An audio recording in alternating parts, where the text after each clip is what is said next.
Hi, thanks for watching. My name is Paul Long, and today we're going to talk about another popular SBA program called the SBA 504 loan.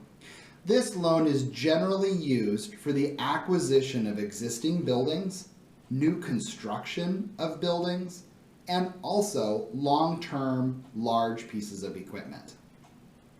This loan is not used for working capital, inventory, acquisitions, or tenant improvements. Please check out the SBA 7A loan if you need those type of funds. Here's how an SBA 504 works. Think about 100%. 10% is what the cash that you will bring into the table to purchase the equipment.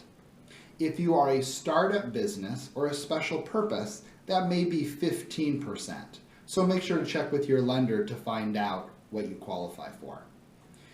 40% of your loan will be financed directly through SBA in the form of what is called a debenture through a CDC, a Certified Development Company that works with SBA.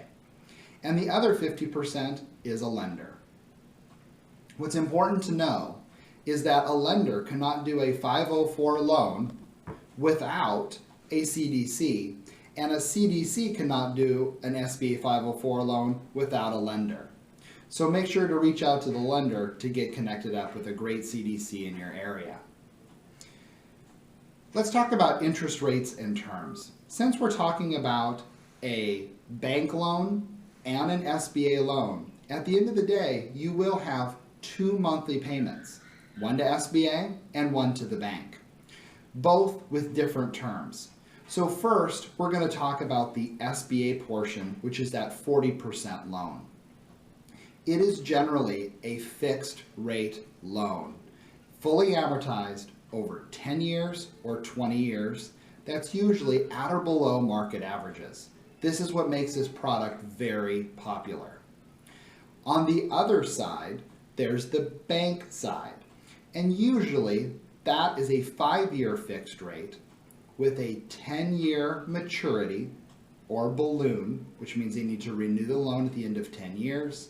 And then your amortization is based on the type of building, from anywhere 30 years, sometimes up to down to 20. Back on the SBA loan, talking about prepayment penalties. On the SBA loan, if you're doing a 20-year loan, there is a 10-year prepayment penalty. If you're doing a 10-year loan, there is a 5-year prepayment penalty. So keep that in mind. That is one of the downfalls of an SBA 504. It is meant for a long-term loan. On the bank side, consult with your lender to find out what their prepayment penalties are. Some other rules that's really important on an SBA 504 loan.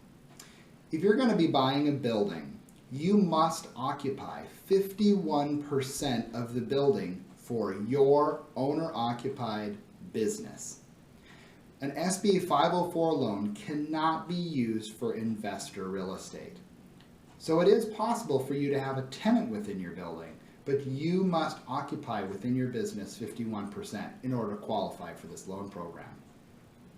If you're doing ground-up construction projects, we would need 60% to be your business occupying this space, and eventually it must occupy 80% of that space within 2 years for a ground-up construction. The real benefits to an SBA 504 loan is, again, financing 40% of the project at long-term fixed rates. That's a huge piece. Another thing is it's a decreased risk for the lenders, which means that it allows us to lend a little bit more when the credit isn't necessarily 100% where we like it. You can roll in eligible soft costs, can be rolled into that financing project. So again, generally speaking, this is used for real estate and is a great opportunity not only for more of your established businesses in order to get into commercial real estate with a low down payment, as low as 10 or 15%, as well as with low fixed rates. If you have any further questions, feel free to reach out to me. My e-business card is located on my site, paultlong.com, or feel free to reach out to your local SBA office or local Certified Development Company, CDC. Thanks so much for watching.